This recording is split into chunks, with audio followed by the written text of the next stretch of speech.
तो फ्रेंड्स आज हम इस वीडियो में डिस्कस करेंगे कि इनऑर्गेनिक के अंदर कौन कौन से कंपाउंड जो हैं डायमर की फॉर्म में एग्जिस्ट करते हैं, कौन से पॉलीमर की फॉर्म में एग्जिस्ट करते हैं।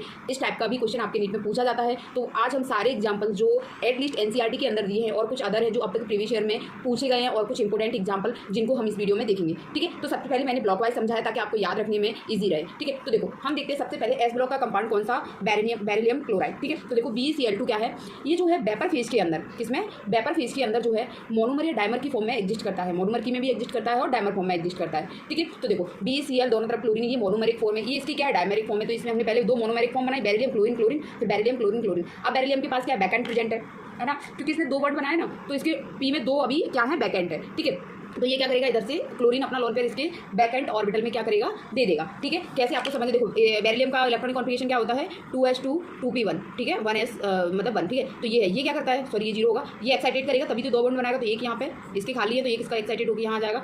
अब यदि ये क्लोरीन के पास जो लोन पेयर है वो क्या करेंगे, इसमें इसके बैक एंड में दे देंगे। ठीक है, तो इस तरीके से जो है बेरिलियम से क्या कोऑर्डिनेट बॉन्ड बन जाएगा। ठीक है, तो ये डायमर बन गया। अब बात आती है कि जो तो क्या हुआ कि वेपर फेज के अंदर ये मोनोमर या डायमर की फॉर्म में एग्जिस्ट करता है कौन, बेरिलियम क्लोराइड। ठीक है, अब आते हैं सॉलिड स्टेज में। तो देखो बेरिलियम जो क्लोराइड है वो सॉलिड स्टेज के अंदर अपनी पॉलीमेरिक फॉर्म में एग्जिस्ट करता है। अब देखो ये पॉलीमर बना रहा है, इधर से एक मोनोमर फिर दूसरा मोनोमर फिर मोनोमर, इसने इसको इधर बैकेंड में दिया, इस बार क्लोरीन ने इस वाले बेरिलियम को दिया, फिर इसने इसको दिया। इस तरीके से क्या होती है, लीनियर पॉलीमर चेन बन जाती है। ठीक है, तो सॉलिड स्टेज में बेरिलियम किस फॉर्म में एग्जिस्ट करता है, पॉलीमेरिक फॉर्म में, और वेपर फेज में किसमें करता है, मोनोमेरिक एंड डायमेरिक फॉर्म में। ठीक है, ये बात आपको याद रखनी है। फिर बेरिलियम का अनदर कंपाउंड है बेरिलियम हाइड्राइड, तो BeH2। तो देखो वेपर फेज में ये BeH2 जो है मोनोमेरिक फॉर्म में स्टेबल रहता है और सॉलिड स्टेज में जो है ये पॉलीमर बनाता है इस तरीके से। ठीक है, तो आपको ये बात ध्यान रखनी है। फिर आते हैं फ्रेंड्स हम बोरॉन फैमिली के ऊपर। अब देखो बोरॉन फैमिली में क्या होता है कि BF3 BCl3 BBr3 Bi3। अब देखो इनके अंदर कहते हैं कि यार ये डायमर नहीं बनाते, क्यों नहीं बनाते, क्योंकि इनमें होती है बैक बॉन्डिंग। कैसे, आप पता है कि बोरॉन के पास बैक एंड ऑर्बिटल प्रेजेंट है, फ्लोरीन के पास लोन पेयर है, तो ये क्या करेगा, इससे दे देगा, तो इन सब में बैक बॉन्डिंग होगी। लेकिन बैक बॉन्डिंग सबसे अच्छी किसमें होगी, वो होगी इसमें। ठीक है, और इधर जाने पर क्या होगी, बैक बॉन्डिंग की जो मात्रा है वो क्या होती जाएगी, डिक्रीज होती जाएगी इधर जाने पर। ठीक है, अब तो ये समझ में आ गया, यानी ये वाले जो कंपाउंड है वो डायमर नहीं बनाते, आपको याद रखना है। फिर उसके बाद एक और कंपाउंड आता है बोरॉन के हाइड्राइड। अब देखो बोरॉन के जो हाइड्राइड है ना BH3, ये क्या है, डायमर के फॉर्म में एग्जिस्ट करता है, इसका सिंगल एग्जिस्टेंस नहीं होता है। ठीक है, ये डायमर के फॉर्म में एग्जिस्ट करता है। तो देखो BH3 क्या बनाएगा, B2S6 यानी डाइबोरेन। ठीक है, अब देखो डाइबोरेन के अंदर बोरॉन का जो हाइब्रिडाइजेशन होता है वो sp3 होता है, लेकिन इसके बावजूद इसे हम इलेक्ट्रॉन डेफिशिएंट होता है ये, क्योंकि आपसे क्वेश्चन पूछा जाता है तो प्लीज़ आपको ये मानना है, इसको ध्यान रखना है कि बोरॉन के जो भी कंपाउंड होते हैं ना वो कैसे होते हैं, इलेक्ट्रॉन डेफिशिएंट होते हैं, बुलिक एसिड की तरह बिहेव करते हैं। ठीक है, फिर उसके बाद जैसे BH3 ये क्या है, फ्रीली फॉर्म में एग्जिस्ट ही नहीं करती, इसीलिए ये क्या करती है, डायमर बनाती है, ये भी इलेक्ट्रॉन डेफिशिएंट होती है। ठीक है, अब आपसे एक क्वेश्चन पूछा जाता है कि यार BeCl2 इलेक्ट्रॉन डेफिशिएंट है कि नहीं है, तो आपको क्या मानना है, तो इसको आपको इलेक्ट्रॉन डेफिशिएंट नहीं मानना है। ठीक है, हाँ इसके पास में पूरी फुलफिल नहीं है, बट आपको इसे इलेक्ट्रॉन डेफिशिएंट नहीं मानना है। ठीक है, अब हम चलते हैं अदर।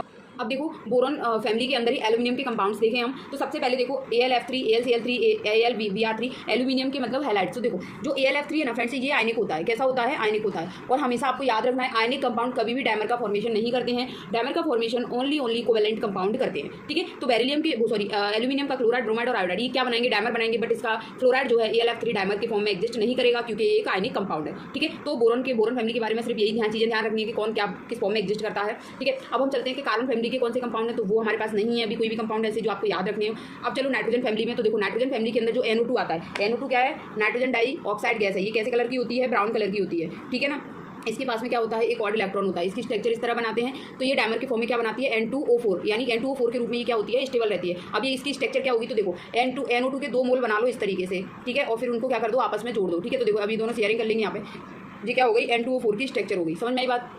अब आते हैं फॉस्फोरस के ऑक्साइड P2O3 और P2O5। तो देखो ये भी अपने डायमर के फॉर्म में एग्जिस्ट करते हैं। ठीक है, अब इनकी देखो मैं स्ट्रक्चर बना के बताती हूँ क्योंकि इनकी स्ट्रक्चर बहुत जरूरी आपको बनना चाहिए। ठीक है, तो देखो सबसे पहले हम क्या करेंगे, इसके अंदर 4 फॉस्फोरस हैं, तो हम कैसे अरेंज करेंगे। देखो सबसे पहले हम P4O10 की स्ट्रक्चर बनाते हैं। ठीक है, सॉरी P4O6 की। ठीक है, तो आपको क्या करना है, देखो सबसे पहले एक फॉस्फोरस बनाना है, फिर उससे दोनों साइड में ऑक्सीजन जोड़ना है, फिर से एक फॉस्फोरस जोड़ना है। ठीक है, फिर इस फॉस्फोरस से वापस से ऑक्सीजन जोड़ना है। ठीक है, फिर क्या करना है, इस ऑक्सीजन से वापस फॉस्फोरस जोड़ना है। तो देखो हमारे 4 फॉस्फोरस हो गए, 4 ऑक्सीजन हो गए, अभी 2 ऑक्सीजन और बचे। अब ये फॉस्फोरस जो आपको ब्रिज में दिख रहे हैं, इनसे ऑक्सीजन को इस तरह जोड़ देना है। तो देखो क्या हो गया, P4O6 की हमारी स्ट्रक्चर बन गई, 4 फॉस्फोरस हो गए और 6 ऑक्सीजन हो गए। ठीक है, अब इसमें क्वेश्चन क्या बनता है फ्रेंड्स, इसमें बनेगा कि POP बॉन्ड कितने हैं, POP बॉन्ड की नंबर क्या है ये आपको देखना है, PO बॉन्ड की नंबर क्या है ये आपको देखना है, P double bond O bond की नंबर क्या है ये आपको बताना है। ठीक है, तो देखो POP बॉन्ड कितने हो गए, 1 2 3 4 5 और 6 POP बॉन्ड है। PO बॉन्ड कितने हो गए, तो देखो 1 2 3 4 5 6 7 8 9 10 11 12, तो 12 क्या हो गए, PO बॉन्ड हो गए। उसके बाद में P डबल बॉन्ड कितने हो गए, 0, इसमें कोई बॉन्ड ही नहीं है ऐसा। ठीक है, तो इस तरीके से इसमें ये वाला क्वेश्चन बनता है, इसलिए हमने इसकी स्ट्रक्चर यहाँ पे बनाना सीखा। अब हम देखते हैं P4O10 की स्ट्रक्चर, उसमें भी इसी टाइप के क्वेश्चन पूछे जाते हैं। तो देखो ये फॉस्फोरस है, इससे मतलब बिल्कुल सेम ऐसे ही बनाना है अभी अपन को। ठीक है ना, ये फॉस्फोरस हो गया, फिर इससे ऑक्सीजन अटैच हो गया, ठीक है, फिर इससे फॉस्फोरस हो गया ये। अब इससे ब्रिज से जो ऑक्सीजन जोड़ देंगे, ठीक है। अब देखो, अब ये जो फॉस्फोरस है ना, इससे डबल बॉन्ड से ऑक्सीजन जोड़ेंगे बची हुई ऑक्सीजन को, ठीक है। अब फिर हम गिनना है कि हमारी सारी ऑक्सीजन जुड़ गई क्या। तो देखो 6 तो ये जुड़ गई यहाँ पे, 7 8 9 10, ठीक है। अब आप गिन लोगे इसमें पीओपी बॉन्ड कितने, पीओ बॉन्ड कितने, बस अब ये एक्स्ट्रा कौन सा बॉन्ड बढ़ गया, पी डबल बॉन्ड ओ, ये कितने हो गए हमारे पास, 4 हो गए, ठीक है। तो इस तरीके से आपको यहाँ पे क्वेश्चन बनता है, तो आपको ध्यान रखना है। फिर हम देखते हैं कि ऑक्सीजन फैमिली के अंदर कौन डायमर बनाता है। तो देखो ऑक्सीजन फैमिली में जो SO3 होता है ना, वो क्या करता है, गैसियस फॉर्म में एग्जिस्ट करता है, ठीक है। बट SO3 जो है सॉलिड स्टेट के अंदर अपना क्या बना लेता है, ट्राइमर बना लेता है। तो देखो SO3 का ट्राइमर होता है H3O9। अब हम देखते हैं इसकी स्ट्रक्चर। मैं ये चीज़ क्यों बता रही हूँ, क्योंकि क्वेश्चन पूछा गया कि देखो SO3 के अंदर कौन कौन से टाइप के बॉन्ड है। इसके अंदर पाई बॉन्ड जो है, पी पाई है 1, ठीक है, और पी पाई है कितना, पी पाई कितने हैं 2, ठीक है। इस तरीके से इसके अंदर क्या है, पाई बॉन्ड है। बट बात आती है इसमें कौन से टाइप के बॉन्ड है। तो फ्रेंड्स इसके अंदर पी पाई बॉन्ड जो है, पी पाई बॉन्ड जो है क्या है, एब्सेंट है, ठीक है, एब्सेंट है। ओनली पी पाई डी पाई बॉन्ड प्रेजेंट है, ठीक है।